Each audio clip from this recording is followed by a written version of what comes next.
Olá, sejam muito bem-vindos a mais uma edição do Da Hora.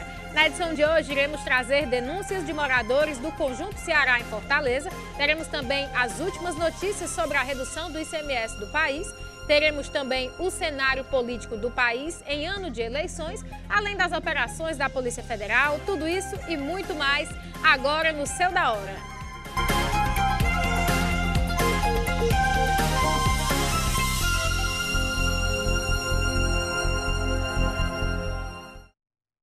Falamos agora em segurança pública, pois o motorista de ambulância foi preso com mais de 4 quilos de cocaína enquanto transportava paciente no interior do Ceará.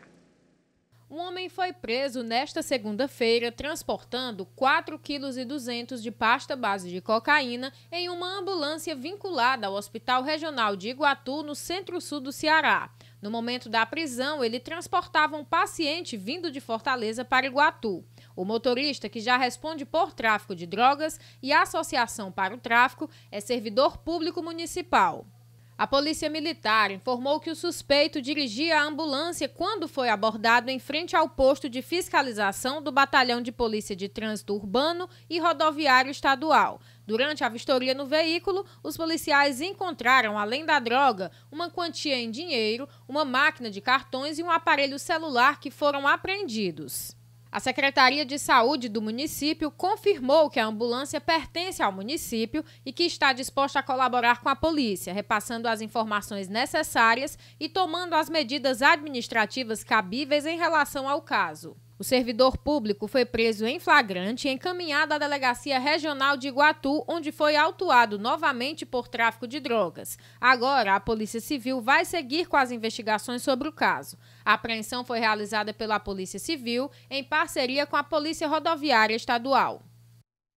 Eu quero falar com você, nosso telespectador, e dar duas notícias muito boas. A primeira é que o nosso WhatsApp já está disponível, está tudo certo e nós estamos aguardando ansiosamente a sua opinião, a sua crítica ou o relato do que está acontecendo no seu bairro. E a segunda é que a minha companhia diária, Marília Karen, já está aqui conosco. Muito obrigada, Nayara. E sim, gente, eu já estou aqui, já cheguei com o celular nas mãos do WhatsApp, porque nós estamos aguardando a sua mensagem, a sua denúncia, a sua sugestão de pauta. E, Nayara, como eu sempre falo, né, a gente quer saber o que está acontecendo no seu bairro. É muito importante essa interação, né, para que a gente possa realmente dar voz aos problemas aí que está acontecendo no seu bairro e cobrar realmente soluções. Não é isso, Nayara? Perfeitamente, é de suma importância tanto a sua participação, como a Marília disse, em sugerindo pautas, fazendo denúncias, como também dando a sua opinião sobre o que você está achando do nosso programa, que vem aí muitas novidades, eu tenho certeza que vocês vão adorar. Isso mesmo, Nayara, e eu já cheguei aqui trazendo uma notícia do interior do Ceará, pois lá no interior uma mulher golpeou um homem com guarda-chuvas, aí que ela estava se defendendo de importunação sexual. Confira na matéria. Um homem de 49 anos morreu após levar um golpe de guarda-chuva no centro de Sobral, no interior do Ceará, na tarde deste sábado. A mulher que o matou disse à polícia que usou o guarda-chuva para se defender, pois estava sendo importunada sexualmente na rua. De acordo com a Secretaria da Segurança Pública e Defesa Social, o homem tem antecedentes criminais por ameaça, danos e injúria. Foi morto por uma mulher de 25 anos. O suspeito, que não teve a identidade revelada, chegou a ser socorrido, mas faleceu minutos depois de chegar ao hospital. Ainda segundo a SSPDS, a Polícia Militar foi acionada e conduziu a jovem para a Delegacia Municipal de Sobral, onde foi instaurado o inquérito policial, posteriormente transferido para a Delegacia Regional, que ficará a cargo das investigações do homicídio que teria ocorrido em legítima defesa. Conforme a Santa Casa de Sobral, unidade para onde o homem foi socorrido, o paciente deu entrada no hospital às 18h28, com perfuração por guarda-chuva na região do fêmur, mas morreu às 18h38 por parada cardiorrespiratória pós-traumática. Infelizmente, né, Nayara, nós vemos aí mais um caso de importunação sexual, um caso que é muito recorrente e que, infelizmente, as mulheres sofrem muito com isso, né? Seja em parada de ônibus, seja na rua, seja no trabalho, seja onde for. É realmente a realidade do país, né, Nayara? Em todos os lugares, infelizmente, é uma realidade, é algo constante. Apesar de a gente repudiar, mas infelizmente acontece muito. Essa pessoa se defendeu, né? Legítima defesa, e a justiça vai apurar os fatos e concluir esse caso. Mas realmente é algo perturbador. Você que é mulher, eu que sou mulher, nós sabemos como é que funciona, como é o ambiente na rua, enfim. É muito triste, eu espero que as pessoas, os homens, se reeduquem, né? Porque não é normal uma coisa dessa, não é comum. Então, agora vamos mudar de assunto e falar em uma audiência pública. A representante da Cefaz vai à Assembleia falar sobre o ICMS reduzido. Confira. Na última sexta-feira, durante a audiência pública na Assembleia Legislativa, a secretária da Fazenda do Ceará falou dos prejuízos para a educação do Ceará e a redução do ICMS dos combustíveis. Ela apresentou os resultados fiscais do primeiro quadrimestre de 2022. Na ocasião, a secretária da Fazenda, Fernanda Pacobaíba, ressaltou que o governo do Ceará atingiu, no período, todas as metas e os limites estabelecidos pela Lei de Responsabilidade Fiscal, mantendo o equilíbrio das contas públicas. A gestora demonstrou o comportamento das receitas e despesas. Segundo ela, as receitas líquidas totais chegaram a aproximadamente 10,7 bilhões de reais nos primeiros 4 meses deste ano, 16% acima do volume previsto para o período. Só o Imposto sobre Circulação de Mercadorias e Serviços, o ICMS, principal receita do Estado, foi responsável por uma arrecadação de cerca de 3,3 bilhões de reais. Fernanda também chamou a atenção para as transferências correntes, que são os recursos repassados para o Estado pelo governo federal. A previsão era receber cerca de 3,7 bilhões de reais, mas foram transferidos aproximadamente 4,5 bilhões. Segundo ela, no início de 2022, o Ceará alcançou uma receita corrente total em torno de 13,5 bilhões de reais, um incremento de 22% em relação ao mesmo período do ano anterior. Já a receita corrente líquida para abril de 2022, que considera os 12 meses anteriores, fechou em cerca de 26,9 bilhões, um crescimento de 16% em comparação com 2021. As operações de crédito também tiveram destaque na apresentação. Foi realizado no primeiro quadrimestre um volume de 220 milhões. A titular da Cefaz comentou também sobre as despesas totais, exceto intra e sem as transferências constitucionais e legais para os municípios, que atingiram cerca de 8,2 bilhões de reais, sendo aproximadamente 1 bilhão em despesas de capital e o restante em despesas correntes. Participaram da audiência os deputados Sérgio Aguiar, do PDT, presidente da Comissão de Orçamento, Finanças e Tributação da Casa, Júlio César Filho, do PT, liderança do governo na Assembleia, Érica Amorim, do PSD e Walter Cavalcante, do PV. Também estiveram presentes os servidores Márcio Cardial, coordenador de gestão fiscal, Talvani Rabelo, coordenador de gestão da execução orçamentária patrimonial e contábil, Saulo Braga, orientador da célula de contabilidade geral do Estado, James Uchoa e Pedro Barros, todos da Cefaz.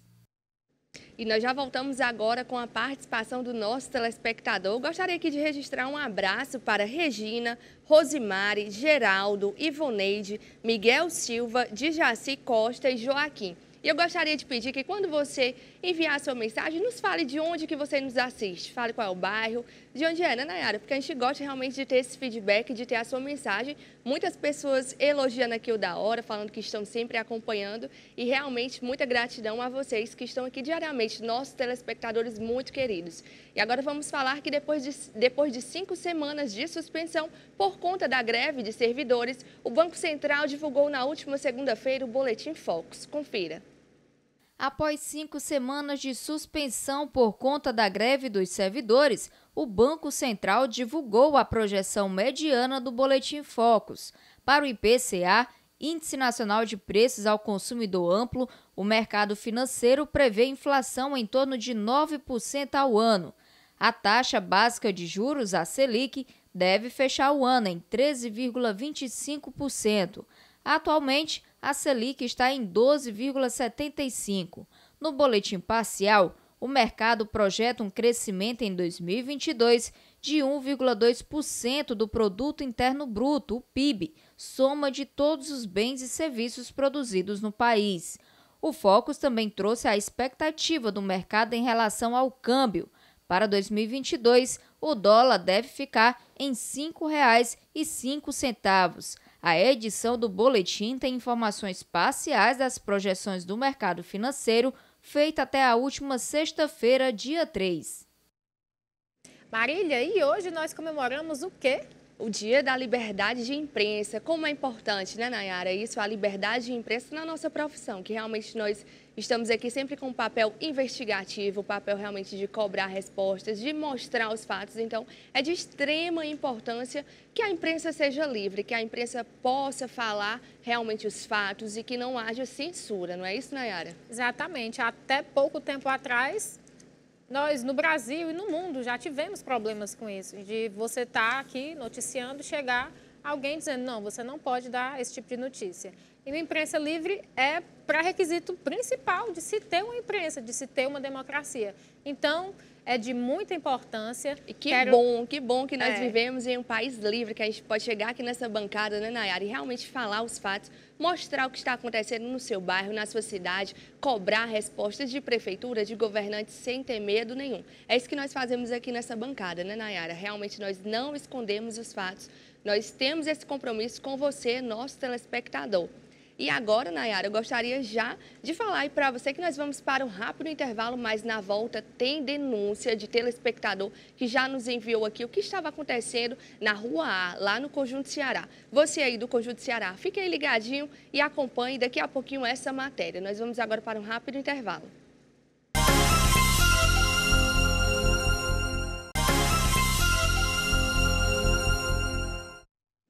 Já estamos de volta aqui no Da Hora e eu já gostaria de registrar essa mensagem do Marcos Oliveira que fala: boa tarde, manda um abraço para o estado do Acre, diretamente do bairro Tancredo Neves. Um abraço aí para todos que nos assistem do Acre, do Rio Grande do Norte, de todos os bairros aqui de Fortaleza, enfim, de todo o Brasil. Muito obrigada pela sua participação hoje, Nayara. O WhatsApp está aqui bombando de mensagens e nós estamos aqui acompanhando todas as mensagens. Muito obrigada. E agora vamos falar de um caso muito triste, de um descaso da Prefeitura, através de um vídeo que recebemos do nosso telespectador. Nesse vídeo que você vai ver agora, você vai ver a buraqueira que está na Avenida A do Conjunto Ceará.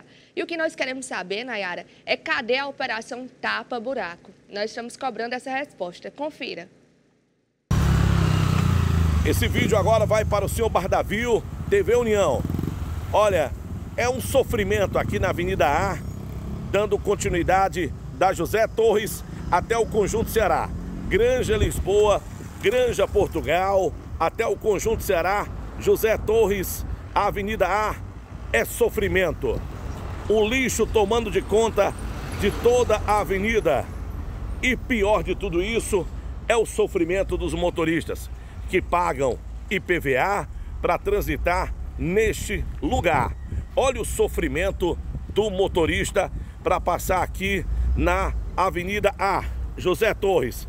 É sofrimento. Prejuízo na suspensão do carro, prejuízo rasgando o pneu do veículo. Os motoristas já não suportam mais sofrimento aqui na Avenida A. Este sofrimento é um descaso diariamente para os motoristas transitar neste local. Os motoristas estão revoltados, com certeza pagam os seus direitos, pagam impostos. E eu estou mostrando esse vídeo agora ao senhor Bardavil, que com certeza a TV União vai mostrar. Olha o sofrimento dos motoristas aqui na Avenida A. É um transtorno, a avenida toda tomada com muito lixo e muito abandono.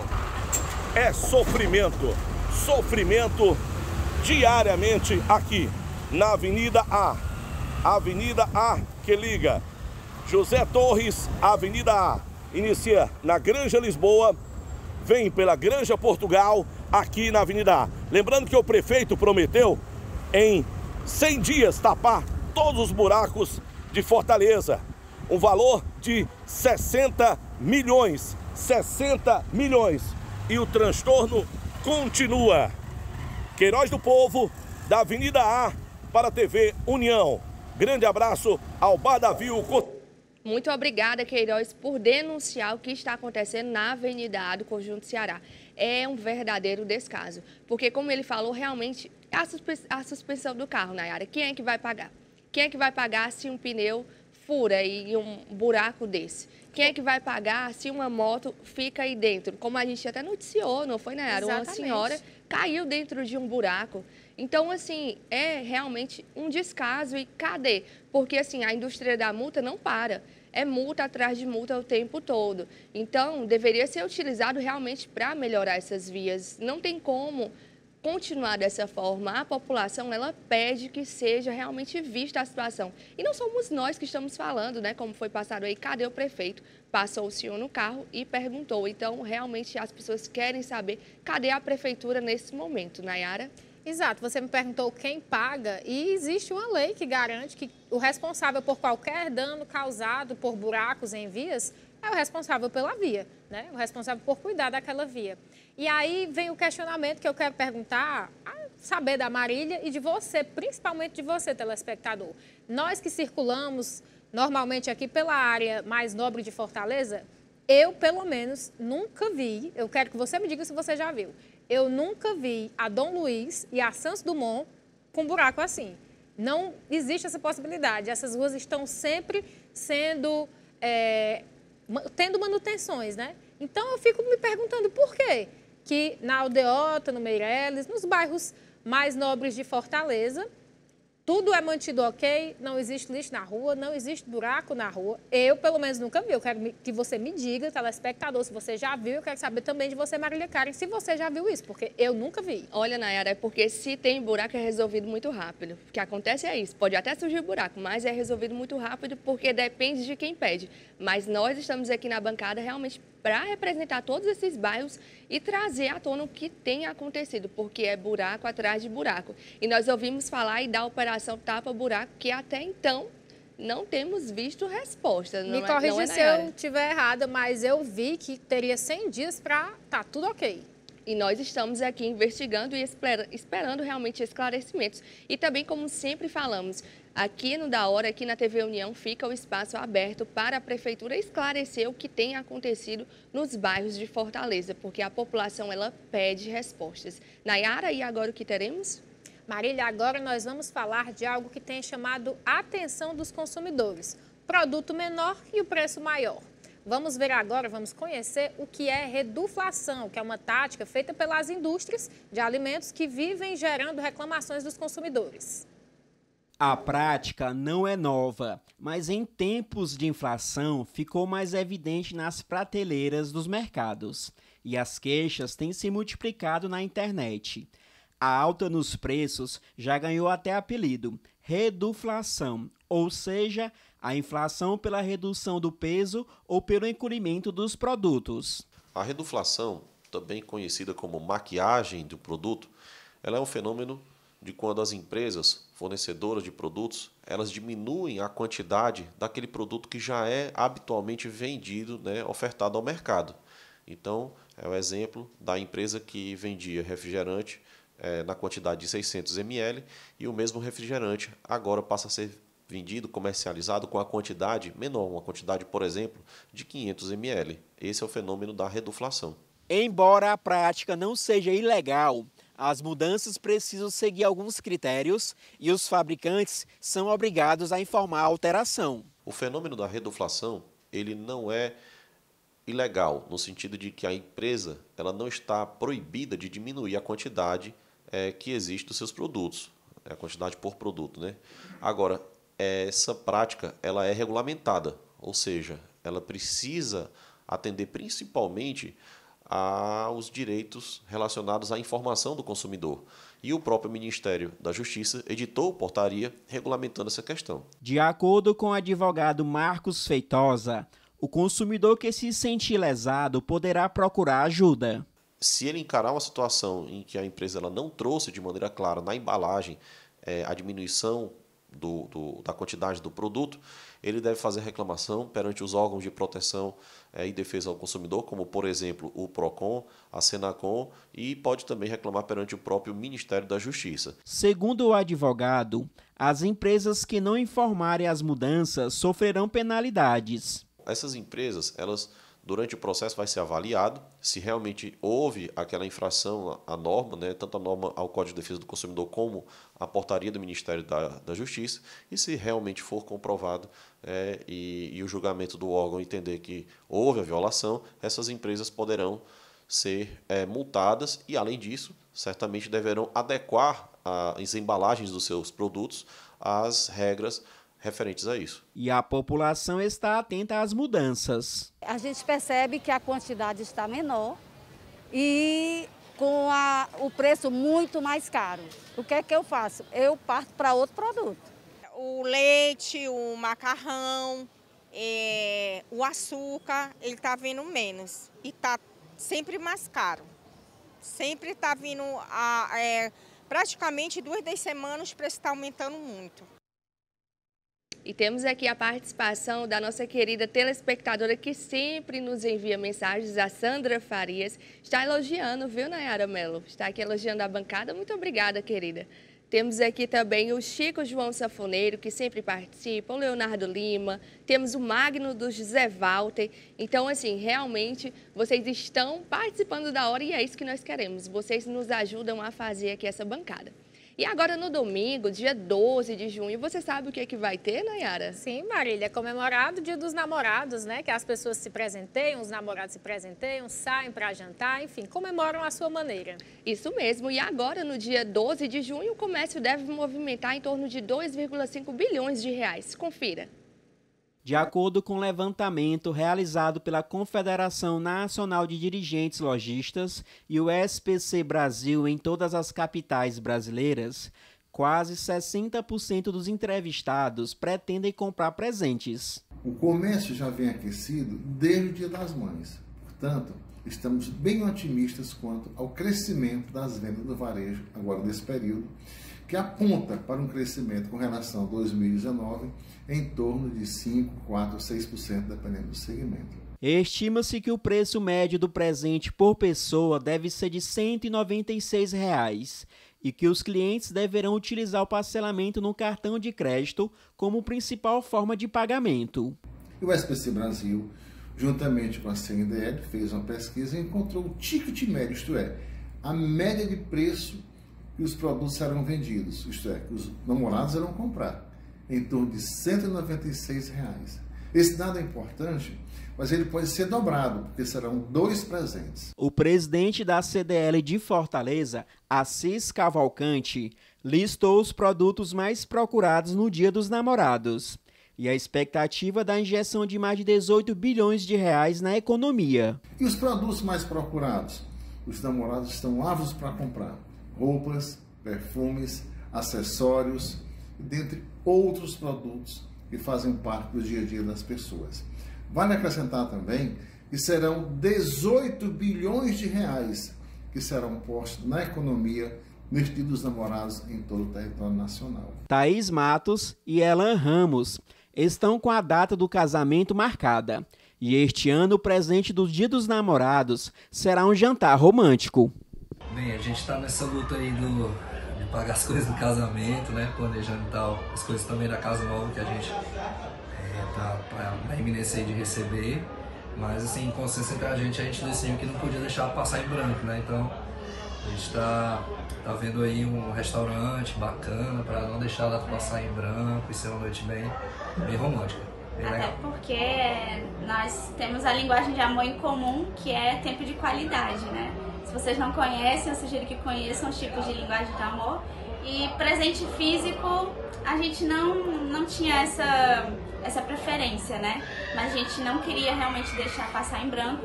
Então nós optamos por passar esse momento e celebrar com um jantar especial. Exatamente.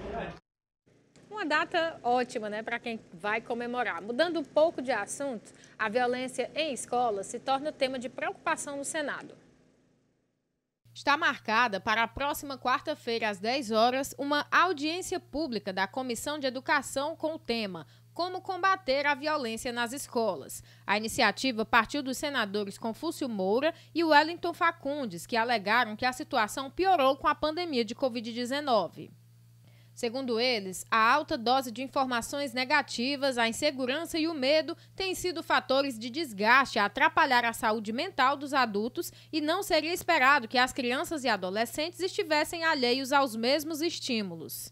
De acordo com os senadores, a pandemia afetou o desenvolvimento de crianças, adolescentes e jovens por tantos meses em casa, sem contato com a escola, com os colegas e família extensa. São muitos os sentimentos sobre as perdas vividas, uma rotina inteira desenvolvida por meio de telas como um hábito a ser superado. Fato é que, além do desenvolvimento das competências cognitivas, a política de educação precisará cuidar da saúde mental dos seus estudantes. Conforme os parlamentares, pesquisa feita pela Associação dos Professores do Estado de São Paulo aponta uma escalada da violência nas unidades de ensino. Em 2019, mais da metade dos professores, 54%, disseram já ter sofrido algum tipo de agressão. Em 2017, esse percentual era de 51% e em 2014 era de 44%. Entre os estudantes, em 2019, 81% relataram saber de episódios de violência na própria escola, o que mostra também um aumento em relação a anos anteriores, 80% em 2017 e 77% em 2014. Estarão presentes na audiência pública o especialista em segurança pública nas escolas Igor Pípolo, a representante do Ministério da Educação Maria Luciana da Silva Nóbrega, a secretária de Educação do Distrito Federal Elvia Paranaguá e a secretária de Educação do Estado de São Paulo, Renilda Pérez.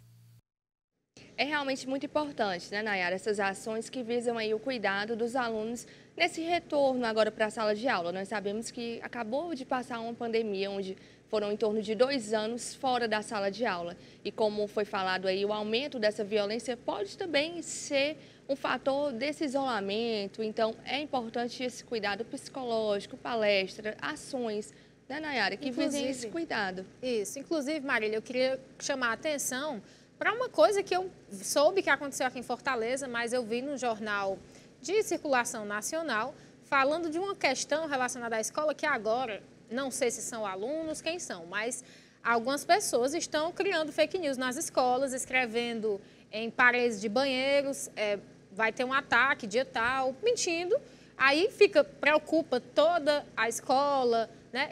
Nós não sabemos se a intenção dessa pessoa realmente é só uma brincadeira de mau gosto ou tem algum problema com ela, né? Mas, enfim, fica aí.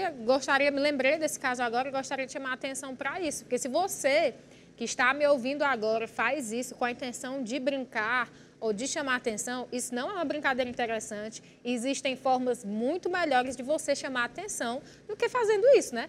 Preocupando as pessoas, preocupando a escola. Porque as escolas registram um boletim de ocorrência e tudo, porque quem é que sabe se é verdade ou se é mentira? É importante que seja investigado, né? E realmente esse cuidado nesse retorno à sala de aula é de total importância. E agora nós mudamos de assunto e falamos de um projeto do senador Flávio Bolsonaro, que aumenta a pena para registro, venda e exposição de pornografia infantil. Confira. Está em análise no Senado a proposta que aumenta a punição para quem registrar por qualquer meio, vender ou expor pornografia infantil. De autoria do senador Flávio Bolsonaro, o projeto de lei ainda prevê que a pena seja aumentada em casos de assédio infantil em meio virtual. O texto altera o Estatuto da Criança e do Adolescente para aumentar as penas de reclusão e incluir a internet entre os possíveis meios de aliciamento de menores. Flávio Bolsonaro afirma na justificativa do projeto que é preciso atacar o problema de forma mais rigorosa e efetiva. Por isso, propõe um aumento de penas de todos os crimes. No caso das condutas mais graves, como a produção e venda de material com cena de sexo explícito envolvendo criança ou adolescente, A intenção é aumentar a pena de modo a impedir que, com a condenação, inicie o cumprimento da pena em regime aberto. A novidade da proposta é a inclusão da internet como um dos meios previstos no Estatuto da Criança e do Adolescente para o aliciamento, assédio ou constrangimento de crianças para a prática de atos libidinosos. O projeto também prevê penas mais severas para o crime. O texto ainda prevê que a pena seja aumentada de 1 a 2 terços se o agente utilizar o perfil em rede social para interagir com a criança e submeter a criança a qualquer tipo de abuso psicológico. E passa a ter pena de reclusão de 2 a 4 anos e multa quem simular a participação de criança ou adolescente em cena pornográfica por meio de adulteração ou quem cometer assédio por qualquer meio. Para o senador Flávio Bolsonaro, o dispositivo vigente no Estatuto da Criança e do Adolescente é genérico e não especifica ou limita as penas. De acordo com os dados da SaferNet Brasil, entidade de referência no enfrentamento aos crimes e violações aos direitos humanos na internet, nos primeiros 4 meses de 2021, houve um aumento de 33,45% das denúncias envolvendo pornografia infantil na internet. Olha, é realmente inacreditável como esses casos de violência contra a criança parece que se multiplicam, Nayara. Não tem um dia que não tenha operação da polícia contra pessoas que cometem realmente crime contra as crianças. Então, é de extrema importância projetos de lei assim, que visem realmente aumentar a pena desses agressores, desses criminosos que cometem essas atrocidades contra seres tão indefesos, né? Com violência sexual, com abuso sexual, aí fala de assédio, fala de uma maneira bem ampla de tudo que envolve realmente as crianças. E, Nayara, assim, eu fico realmente muito chateada com essa situação e, na verdade, muito triste com essa realidade, sabe? Porque quando nós vemos que está ocorrendo a operação, é muito bom, porque a polícia está indo atrás, mas se está tendo, é porque tem criminosos fazendo esse tipo de coisas todos os dias. E assim, não tem explicação para alguém que olha para uma criança e deseja e quer fazer algo. Então, pais, tenham cuidados com os seus filhos. Cuidem, não, enfim, evitem todo tipo de situação que possa realmente gerar ali uma cena, um caso de abuso, porque também os dados mostram, Nayara, que a maior parte de crianças abusadas, de crianças que passam por situações assim, são dentro de casa.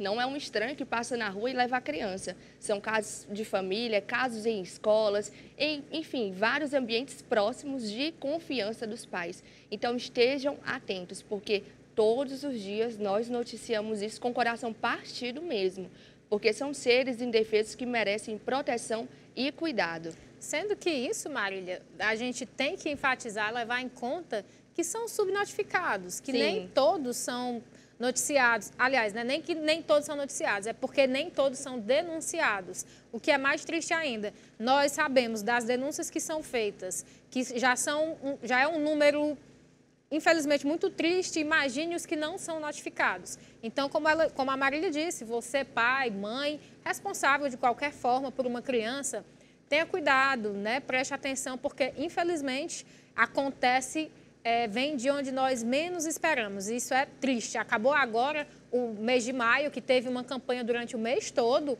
que foi o Maio Laranja, né, Marília? Isso. De conscientização contra o abuso sexual infantil. Enfim, fica aí o alerta para vocês, fica cuidado. E isso, na verdade, é algo que tem que ser todos os meses, todos os dias. Como Nayara falou, tem casos que não são denunciados. Então, ao menor sinal de abuso sexual contra a criança e contra o adolescente, denuncie.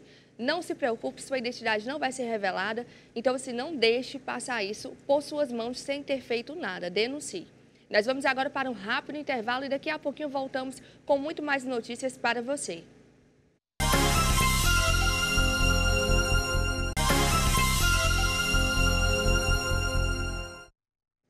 Voltamos e eu quero aqui registrar a participação de uma pessoa. Vou ler aqui para vocês a mensagem dele. Ele falou que está acompanhando tudo, pediu para mandar um abraço especial para Marília Karen. E a pessoa é o Kaique Braga, do CRAS do Canidezinho. Marília, você conhece? quem será, né? Meu noivo querido, muito obrigada por estar acompanhando. Nayara, como eu estava falando, viu? O CRAS Canindé me acompanha todos os dias, o da hora. Muito obrigada a todos que estão aí nos assistindo.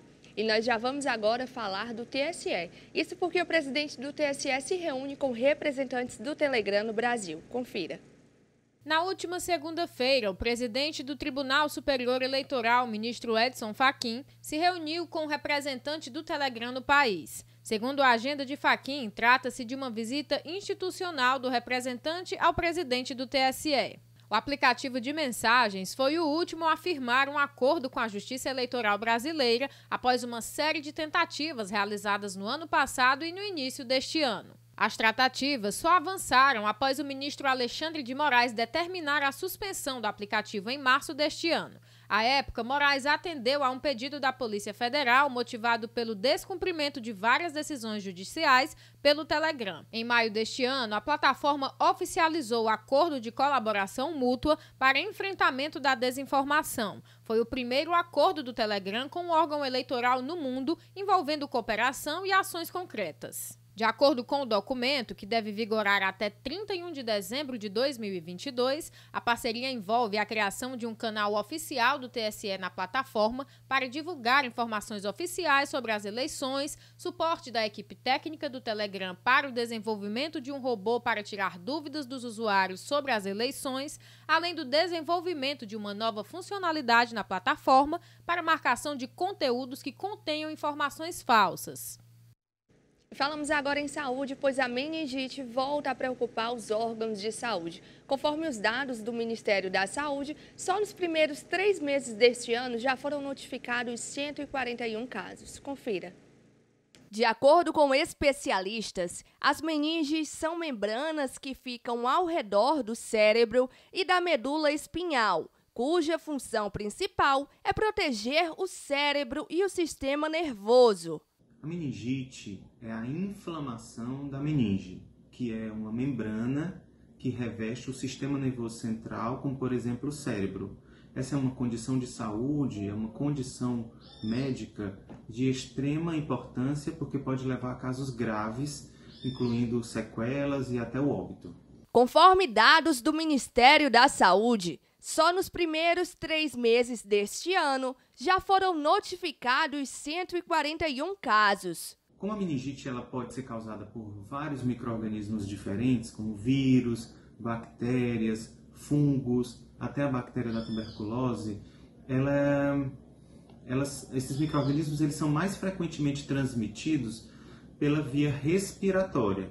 Então, a principal forma de transmissão da meningite é pela via respiratória. Entre os principais sintomas de meningite, podemos destacar febre alta, dor de cabeça forte, rigidez no pescoço, vômitos, confusão mental e dificuldade para se concentrar. O paciente que tem suspeita de meningite, ele deve ser considerado como uma emergência médica. Uma vez diante da suspeita, ele deve ser avaliado na emergência para ele ter o adequado diagnóstico e o pronto tratamento. De acordo com o doutor, a vacinação é a melhor forma de combater a doença. A principal forma de prevenção da meningite é manter o calendário vacinal em dia, porque a vacinação permite a proteção, a produção de anticorpos contra boa parte desses agentes que são causadores de meningite. Então, manter o calendário vacinal atualizado e as vacinas em dia são a principal ferramenta aí na prevenção do aparecimento de novos casos de meningite. Eu quero registrar aqui a participação da Célia, do José Walter, da Silvana, da Parquelândia e também da Vilma, que não disse de qual bairro fala, nem o seu sobrenome, mas eu vou ler aqui a mensagem dela para vocês. Ela pergunta cadê o prefeito, diz que Fortaleza está uma vergonha, que os postos de saúde nem se fala porque não tem nada, só lixo, segundo o relato da nossa telespectadora Vilma. Aí falamos em postos, agora vamos falar em saúde, pois algumas cidades do Brasil estão retornando com a obrigatoriedade do uso de máscaras em ambientes fechados. Tiago Oliveira tem mais informações. 3 capitais voltaram a recomendar a utilização de máscaras de proteção em locais fechados devido ao aumento de casos da Covid-19. Segundo o levantamento da agência CNN, os estados são Curitiba, Belo Horizonte e São Paulo. Essa e todas as demais capitais, junto ao Distrito Federal, desobrigam a exigência de proteção facial em todos os ambientes por decreto. Segundo a Prefeitura de São Paulo, a decisão de retorno leva em conta ao aumento na positividade dos testes rápidos para a Covid-19. Na semana epidemiológica 17, de 24 a 30 de abril, a taxa de positividade foi de 4%, enquanto em 30 de maio, a positividade foi de 18%. A Secretaria Municipal da Saúde de Curitiba explica que, junto ao aumento de infecções pelo coronavírus, está também a pressão enfrentada pelo sistema hospitalar devido ao crescimento de atendimento por outras infecções respiratórias. E você sabe o que é MEI? De acordo com a divulgação do Ministério da Economia, quase 70% das empresas ativas no Brasil são de microempreendedores individuais. Confira em nossa matéria. Quase 70% das empresas em atividade no Brasil são formadas por microempreendedores individuais, segundo divulgado nesta segunda pela Secretaria Especial de Produtividade e Competitividade do Ministério da Economia. Segundo o boletim Mapa de Empresas, existem 13.489.017 MEI no país, de um total de 19.373.257 empresas ativas. Segundo o diretor do Departamento Nacional de Registro Empresarial e Integração do Ministério da Economia, André Luiz Santa Cruz, os dados mostram o sucesso das políticas de desburocratização e indicam que o país deixou de ser hostil ao empreendedorismo. Santa Cruz afirmou que o fato de ter grandes números de MEI é resultado do sucesso de política pública de formalização para quem tinha atividade informal, que não há dificuldades em abrir empresas no Brasil hoje. Segundo ele, o microempreendedor individual representa uma categoria importante que gera empregos formais, porque cada MEI pode contratar até um empregado e criam empreendimentos que prosperam. O diretor atribuiu o aumento da participação dos microempreendedores à política de melhoria do ambiente de negócios. Ele disse que quanto mais se melhora o ambiente de negócios, mais as pessoas se sentem estimuladas a empreender. Que este é o retrato de nosso tempo. O Brasil não é mais um país hostil a quem quer empreender. No primeiro quadrimestre deste ano, o tempo necessário para abrir um negócio ficou em 1 dia e 16 horas, o que representa uma redução de 1 dia e 13 horas em relação ao primeiro quadrimestre de 2021. De acordo com o Ministério da Economia, esse é o intervalo mais curto da série histórica. Segundo a Secretaria Especial de Produtividade e Competitividade, a meta é reduzir o tempo para menos de 1 dia até o fim deste ano. Atualmente, 61,3% das novas empresas alcançam esse prazo. Na comparação por setores, a maior parte das empresas brasileiras atua no setor de serviços, 48,9%, em seguida vem o comércio, 32,6%, a indústria de transformação, 9,3%, a construção civil, 7,9%, a agropecuária, 0,7%, a indústria extrativa mineral, 0,1% e outros setores que representam 0,5%. E segundo uma pesquisa feita pelo IBGE, o desemprego no Brasil caiu para 10,5% e atingiu o menor patamar desde 2015. Dados da Pesquisa Nacional por Amostra de Domicílios Contínua, o PNAD, divulgada pelo Instituto Brasileiro de Geografia e Estatística, o IBGE, mostrou que o desemprego caiu 0,7 ponto percentual no trimestre encerrado em abril, na comparação com o trimestre anterior, e 4,3 pontos percentuais na comparação anual, e fechou o período em 10,5%. Esta é a menor taxa para um trimestre encerrado em abril desde 2015, quando a desocupação ficou em 8,1%. O número de pessoas ocupadas chegou ao recorde histórico de 96,5 milhões, a maior taxa da série iniciada em 2012, com um aumento de 1,1% na comparação trimestral. O IBGE aponta para o aumento no número de empregados com carteira de trabalho assinada no setor privado, chegando a 35,2 milhões de pessoas. Os setores que mais empregaram no período foram comércio, reparação de veículos automotores e motocicletas, informação, comunicação e atividades financeiras, imobiliárias, profissionais e administrativas. A população desalentada também caiu, ficando em 4,5 milhões de pessoas, uma redução de 6,4% em relação ao trimestre anterior e de 24,6% na comparação anual. E o Conselho Deliberativo do Fundo de Amparo ao Trabalhador ampliou o seguro-desemprego para os moradores lá de Alagoas e Pernambuco que sofreram agora com as grandes chuvas. Confira.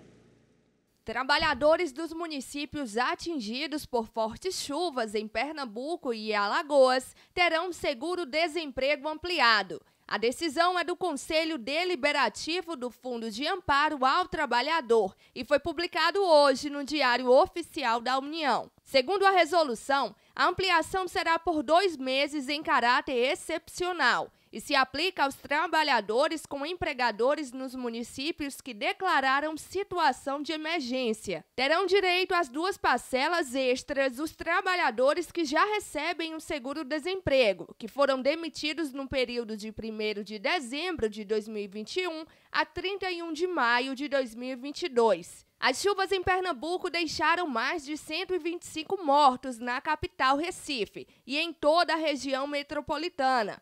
O número de pessoas desabrigadas passou de 11 mil. A previsão, de acordo com o Instituto Nacional de Meteorologia, é que vai continuar chovendo no leste da região Nordeste, pelo menos até quinta-feira. O seguro-desemprego visa garantir uma assistência financeira temporária ao trabalhador dispensado involuntariamente. O pagamento varia de 3 a 5 parcelas, com valor mínimo de um salário mínimo. Além de trabalhadores formais, também têm direito aos benefícios os empregados domésticos, pescadores que exercem atividade artesanal com registro e pessoas resgatadas de trabalho análogo à escravidão.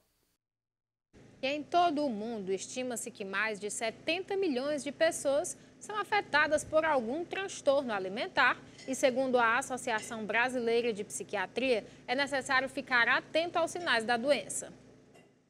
Com a estimativa de que mais de 70 milhões de pessoas sejam acometidas no mundo, o transtorno alimentar ocorre de várias formas, entre elas anorexia, bulimia e transtorno de compulsão alimentar. O transtorno alimentar é uma alteração do comportamento, uma distorção da autoimagem corporal. Então ele faz com que a pessoa coma em demasia, ou seja, comendo de menos, ou seja, comendo mais que o necessário. E há vários tipos de transtornos, como anorexia nervosa, bulimia, compulsão alimentar. Pessoas com transtornos podem desenvolver anorexia nervosa e bulimia nervosa. E devido à gravidade, os 2 casos podem levar à morte do indivíduo. Em geral, esse distúrbio alimentar é o resultado de uma alteração da autoimagem, fazendo com que a pessoa sempre se perceba acima do peso. Alguns sintomas característicos da anorexia nervosa envolvem o medo intenso em ganhar peso e mudanças constantes de humor e ansiedade. Já a bulimia nervosa, embora seja muito parecida com a anorexia, a bulimia envolve o medo de ganhar peso, mas seguido de uma rejeição ao alimento. A pessoa ingere uma grande quantidade de comida para depois regurgitar, vomitar o que alimentou. Atingindo de 3 a 4% da população, grande parte dos transtornos alimentares no Brasil englobam a anorexia, bulimia e compulsão alimentar. Mas, de acordo com a Associação Brasileira de Psiquiatria, existem casos que ainda não são considerados exatamente transtornos, mas que, mesmo assim, precisam ser acompanhados e tratados. Geralmente, os mais jovens desenvolvem essas doenças. São pessoas no fim da infância ou no início da adolescência ainda, muito ligadas aos pais. A nutricionista Michele Bezerra explica quais são os sinais de transtorno alimentar e a importância da informação a respeito das doenças. Comer de forma extrema, em quantidades mínimas ou grandes quantidades, receio exagerado em ganhar peso e possuir uma autoimagem corporal que, diferente da realidade, pode ser sintomas de transtornos alimentares. As pessoas, de um modo geral, precisam conhecer e identificarem os sinais de transtornos alimentares em amigos e familiares. Quanto antes o distúrbio é identificado, melhores são as chances de tratamento e recuperação do paciente. O presidente Jair Bolsonaro propõe que o ICMS seja zerado com a compensação dos estados. Confira. Na última segunda-feira, o presidente Jair Bolsonaro propôs que o imposto sobre circulação de mercadorias e serviços de combustíveis seja zerado com compensação aos estados pela perda com a arrecadação por meio de uma proposta de emenda à Constituição. Segundo Bolsonaro, as medidas poderiam trazer efeitos imediatos para os consumidores. Em pronunciamento à imprensa no Palácio do Planalto, o presidente esteve acompanhado pelo ministro da Economia, Paulo Guedes, o ministro da Casa Civil, Ciro Nogueira, o ministro de Minas e Energia, Adolfo Sáchida, o ministro da Justiça e Segurança Pública, Anderson Torres, pelo secretário de Governo, Célio Faria, e ainda Augusto Heleno, chefe do Gabinete de Segurança Institucional, além dos presidentes da Câmara, Arthur Lira, e do Senado, Rodrigo Pacheco. Segundo Paulo Guedes, a medida, se aprovada, vai vigorar até 31 de dezembro deste ano e o valor entre 25 bilhões e 50 bilhões. O ministro da Economia não informou a data de envio da PEC, mas deve ser apenas após a aprovação do projeto de lei complementar que está em discussão no Senado. Confira agora um trecho do pronunciamento do presidente Jair Bolsonaro falando sobre o ICMS. Então, a Câmara dos Deputados, comando do deputado Arthur Lira, aprovou um projeto de lei complementar, que está no Senado. Fala, então, da redução de impostos para a essencialidade. Tem a ver com os combustíveis, energia elétrica, comunicações e transporte. Fixa num teto máximo o ICMS disso em 17%. A gente espera, obviamente, que haja um entendimento por parte do Senado Federal, dos senhores senadores, para aprovação deste projeto de lei complementar. Mas o governo federal, conversando com as duas lideranças do Congresso, resolveu avançar nessa diminuição da carga tributária para os brasileiros. No tocante ao diesel, nós já zeramos o imposto federal do mesmo, que é o PIS/COFINS, e estamos propondo aos senhores governadores o 17% que fica para eles, em uma vez aprovado o projeto de lei complementar, nós, o governo federal, zerarmos o ICMS do diesel e nós pagaríamos aos senhores governadores isso que eles deixariam de arrecadar. Também, no gás de cozinha, nós zeramos o imposto federal PIS/COFINS desde o ano passado e desde que os senhores governadores entendam que possam também zerar o ICMS, nós, o governo federal, ressarciremos aos senhores governadores o que eles deixarão de arrecadar. E segundo o Ministério do Trabalho e Previdência, o Brasil registra quase 197 mil novas vagas de emprego. O Brasil registrou 196.966 novos postos de trabalho com registro em carteira assinada no mês de abril. O saldo positivo é a diferença entre as 1.854.557 contratações e as 1.657.591 demissões. Os dados são do Cadastro Geral de Empregados e Desempregados divulgados na manhã desta segunda-feira pelo Ministério do Trabalho e Previdência. O mês de abril deste ano registrou aumento significativo na geração de emprego em relação ao mesmo mês de 2021, quando foram abertos mais de 89 mil empregos. Segundo o secretário executivo do Ministério do Trabalho e Previdência, Bruno Dalcomo, em abril do ano passado, o país passava por um pico de Covid-19. De acordo com Dalcomo, os números estão mais uma vez em linha com o processo de recuperação da economia brasileira. O setor de serviços foi o que mais registrou novas vagas em abril. Foram 117.007 postos abertos. Em seguida vem o comércio com 29.261, indústria com 26.378 e construção com 25.341. O único setor que fechou vagas foi a agropecuária, com o encerramento de 1.021 postos de trabalho. O saldo positivo foi registrado em 25 estados. Os estados de São Paulo, Rio de Janeiro e Minas Gerais foram os que mais criaram empregos no mês passado. Já entre as regiões, a liderança é do Sudeste, com 101.279 vagas em abril, seguida pelo Nordeste, com 29.813, Centro-Oeste, com 25.598, Sul, com 25.102 postos e Norte, com 12.023 vagas. No acumulado do ano, de janeiro a abril de 2022, o país já atingiu a marca de 770.593 empregos formais, contra 894.664 no mesmo período de 2021. A maioria dos empregos gerados neste ano foi no setor de serviços, seguido da indústria, construção civil e agropecuária. E nós já estamos chegando ao fim dessa edição, mas eu gostaria agora de parabenizar a minha companheira de bancada. Olha só, recebo os nossos parabéns, Nayara Mello. Nós aqui, toda a equipe da TV União lhe parabeniza, todos os telespectadores, pelo seu trabalho, pela sua eficiência. É muito bom dividir aqui essa bancada com você, viu? Receba o meu carinho, viu? E é isso, gente. Nós vamos encerrando da hora de hoje nesse clima de parabéns para Nayara Mello. Parabéns, que Deus lhe abençoe, viu? Amém. E é isso, queremos bolo. Nós queremos o bolo de Nayara Mello. Eu mereço esse bolo, cadê? E é isso, parabéns, minha amiga. Muito obrigada. Até amanhã, gente. Até amanhã, tchau.